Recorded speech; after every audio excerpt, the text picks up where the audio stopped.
envoie personne pour aller à Châtelet, mon ami. On était là, on a nettoyé Châtelet, 4 h du matin, 5 h du matin, on partait se battre. À chaque canon, garde de Lyon, je dormais sur la chaise comme un bouffon. Demain, il fallait que j'aille me taper comme des skins. On les donnait rendez-vous, c'était des bonhommes, ils venaient au rendez-vous, on les casse-tête. On leur donnait une correction. Aujourd'hui, vous voyez ce qui s'est passé en Russie? Ouais, sinon on n'avait pas fait ça, c'est ce qui allait se passer en France ici. Et là, aujourd'hui, si demain les skins viennent, ils vont trouver toujours les dragons sont là. Parce que les vieux qui sont tombés dans les tombes, ils vont se lever. Parce que moi, j'ai dit le dragon ne meurt pas, ça queue est toujours là pour frapper.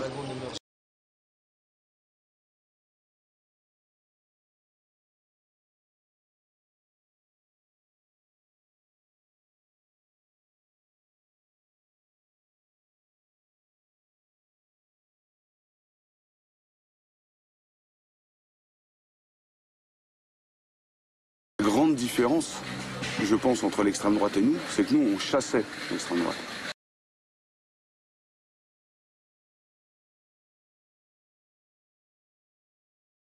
Je dis, mais par contre, toi qui me mets la fessée régulièrement, tu vas pouvoir me la remettre. On va dans une porte cochère. Ce que je dis, Kim était présent, le grand Bruno aussi, d'ailleurs, ils peuvent le certifier. Hein. On parlait dernièrement avec eux, avec Domino et d'autres qui sont dans ce DVD, et ils s'en souviennent très bien. Je dis, bon, évidemment, pas dans une porte cochère, t'es armé, je dis non, ce qui est d'ailleurs stupide. Je dis, la police, je dis non, il n'y a pas de problème dans une porte cochère, je porte pas plainte, il ne veut toujours pas. Et puis là, il a une idée. Grand Bruno étant, a priori, vu son surnom grand, il dit, bats-toi contre lui. Déjà, j'avais embrouillé Grand Bruno une semaine auparavant, et on l'avait laissé tranquille parce qu'on était en surnom, je dis, n'abuse pas, il laisse. Il dit, Hakim, bats-toi, parce que bon, c'est quand même... Il a fait 6 mois dans un monastère Shaolin, quand même, hein, le mec. Hein. On est quand même plus proche de Ponchanken, tu sais, que de l'être humain. Et il dit, bats-toi. Justement parce qu'il t'a mis une gifle. Oui, c'est dégueulasse, tu m'as giflé devant ma mère. Et c'est vrai que je me suis excusé d'avoir giflé quelqu'un devant sa mère, parce que les parents n'ont pas à être témoins de ça. Mais par contre, je lui dis, maintenant nous sommes seuls, on peut régler ça. Non. Kim encore était très zen. C'est bien les arts martiaux parce que ça vous donne une certaine tranquillité. C'est énorme parce que moi j'étais très rude et assez agressif à l'époque. Tout le contraire d'eux. Au bout de 5-10 minutes de ces discussions stériles, à moi seul contre 7-8, ils me disent, on est des sauvages, on va tous te tomber dessus. Je dis, c'est facile quand on est 7-8, mais vous êtes souvent aussi seul et ça pourrait vous retomber dessus. Ils se calment. C'était des larves. Quand je venais tout au début à Paris, je connaissais pas du tout. Moi, je descendais de Reims et j'allais au Dark Side.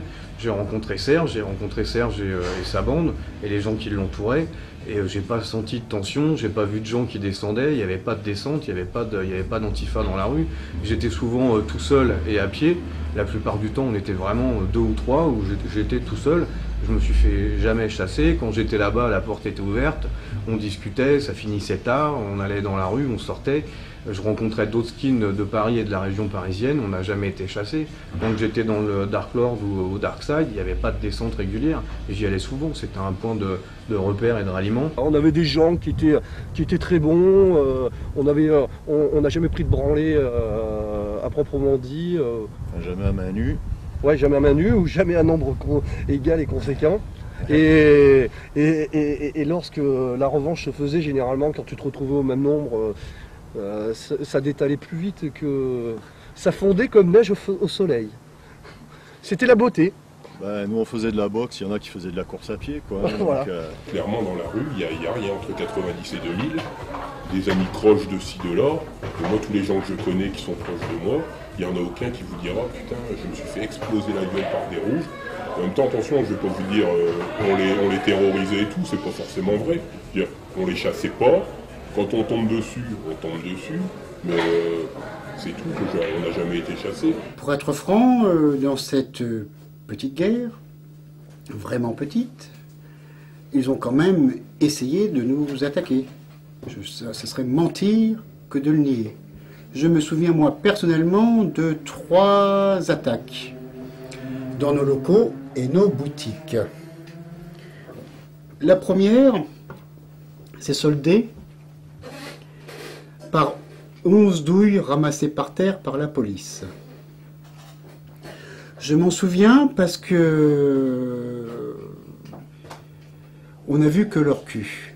Ils nous attaquent, je n'ai pas vu leur tête, je n'ai vu que leur cul.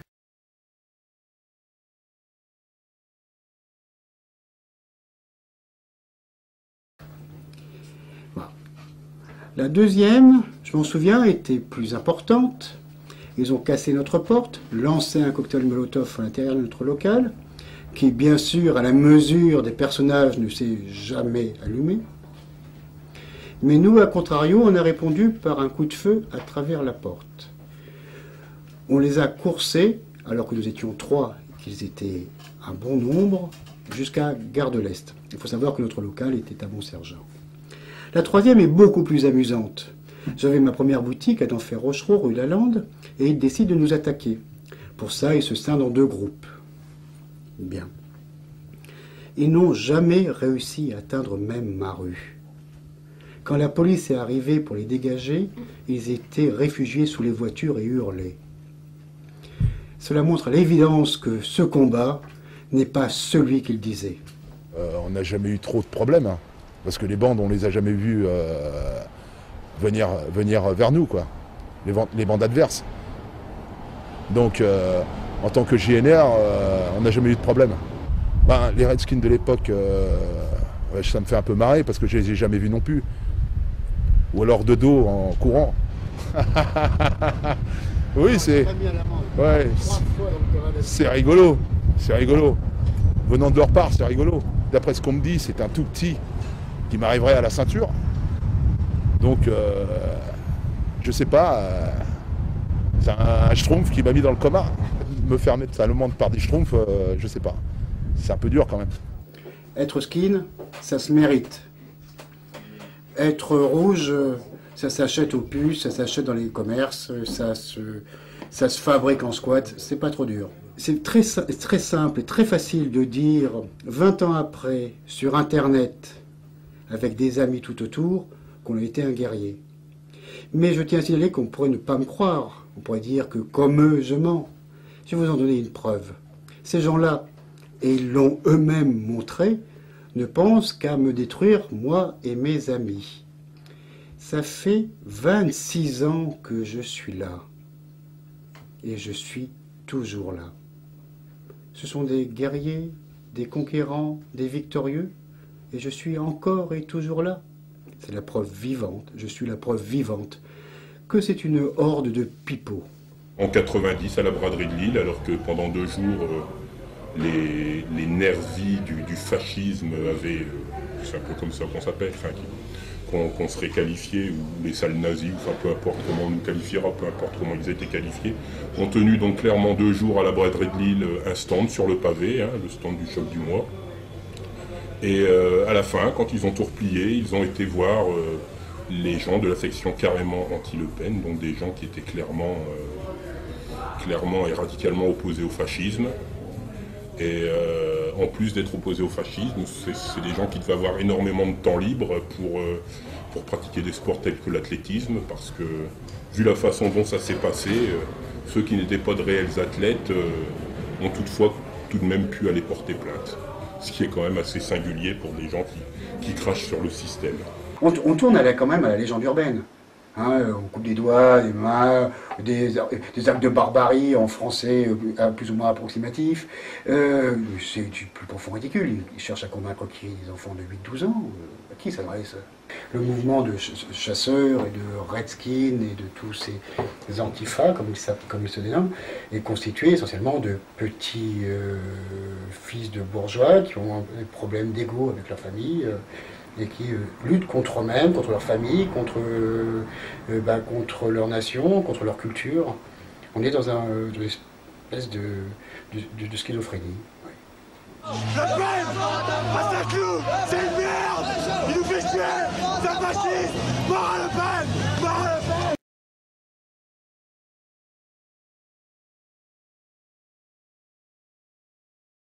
Ils vivent par rapport à nous. En vérité, pas véritablement contre. Ils ont un sentiment plus subtil, plus aigre-doux, qui est celui, en vérité, de la fascination-répulsion.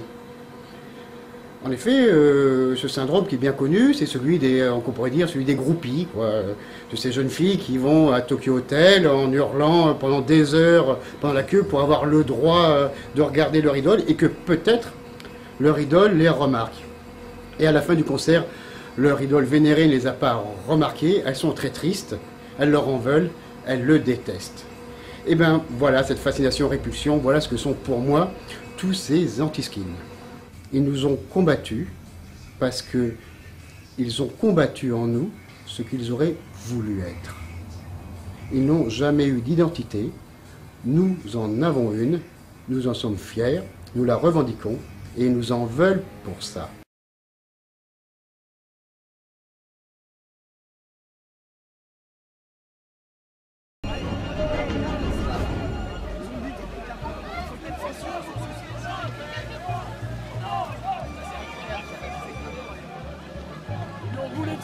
Ouais. C'est honteux. Où ça? Là, prenez des photos, 20h. Madame, j'ai essayé de travailler.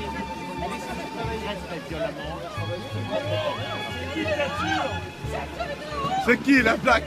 C'est lui la plaque. Ça y est, on a pris. Je l'ai tout roulé. Mais c'est bon. Tiens, plaque, Bix. C'est honteux, qu'est-ce qui s'est passé? Hein? Qu'est-ce qui s'est passé? Qu'est-ce qui s'est passé? Mais ils l'ont sciemment écrasé, monsieur. Il faut le retenir. Ils l'ont sciemment écrasé. Ils l'ont sciemment écrasé, nous l'avons vu. Chapeau.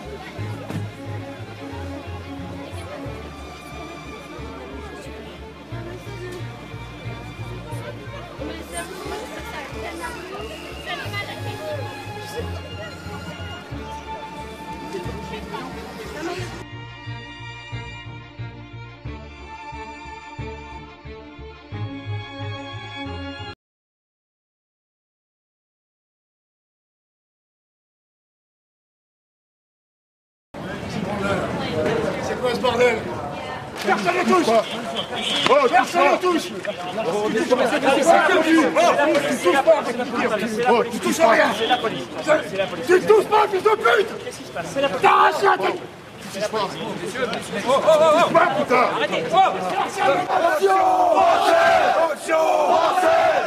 Les royalistes de l'Action française font bloc. Serge Ayoub ne se démonte pas. Il donne des ordres aux policiers. Ça ne sera pas annulé parce qu'on va avancer là. Alors vous faites votre travail, c'est-à-dire qu'il parle en dessous du podium, qu'on termine le travail du podium. Tout de suite, on attend. Dans 5 minutes j'appelle et on avance.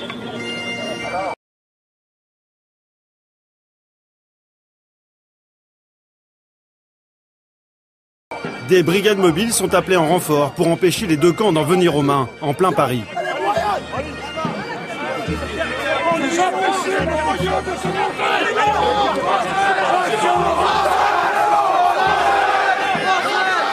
Au cas où, les royalistes ont sorti leurs bâtons.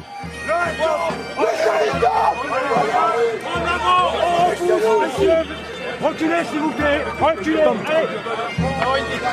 Personne ne bouge. Faut pas qu'on se ridiculise non plus, ces deux guignols, ça va. Serge Ayoub est repoussé dans la rue de Rivoli, mais ses troupes arrivent en renfort. Le face-à-face durera 10 minutes. Le temps que les flics évacuent l'estrade et les royalistes, les skinheads ont gagné.